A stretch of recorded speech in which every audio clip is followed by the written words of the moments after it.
TMB TV organizasyonunda Eskişehir 2013 Türk Dünyası Kültür Başkenti etkinlikleri kapsamında Türk Vizyon Türk Dünyası şarkı yarışmasına start verildi.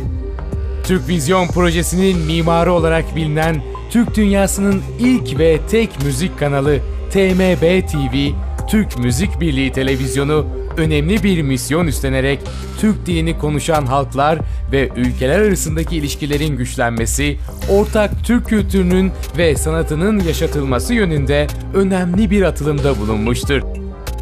Türk Vizyon şarkı yarışmasının amacı, Türk dilini konuşan halklar ve ülkeler arasında dostane ilişkiler kurarak söz konusu ülkelerin ortak müzik kültürünü, dilini, sanatını, gelenek ve göreneklerini araştırarak ortaya çıkarmak, geliştirmek, korumak, gelecek kuşaklara aktarmak ve kalıcı kılmaktır.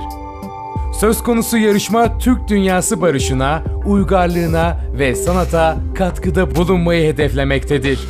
24 ülkenin katılımıyla gerçekleştirilecek Türk Vizyon Türk Dünyası şarkı yarışmasının Eskişehir Anadolu Üniversitesi'nde düzenlenen protokol imza törenine Milli Eğitim Bakanı Nabi Avcı'nın yanı sıra Eskişehir Valisi Güngör Azimtuna, Türk Müzik Birliği Televizyonu Başkanı Samir Gurbanov, AK Parti Eskişehir Milletvekilleri Salih Koca ve Ülker Can, Büyükşehir Belediye Başkanı Yılmaz Büyükerşen, 2011 yılı Eurovision şarkı yarışması birincisi Azerbaycanlı sanatçılar Nigar Jamal, Eldar Kasımov ve Farit Mehmedov'la çok sayıda davetli katıldı. Törene katılan Milli Eğitim Bakanı Nabi Avcı, bunun özellikle Eurovision'a alternatif olmadığını vurguladı.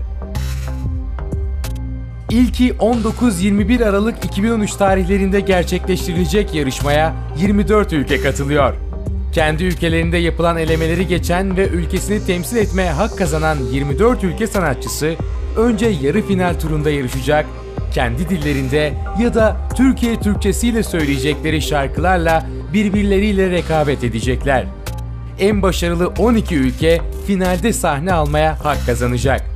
Oylama ise 24 ülkenin temsilcisinden oluşan jüri heyeti gerçekleştirecek.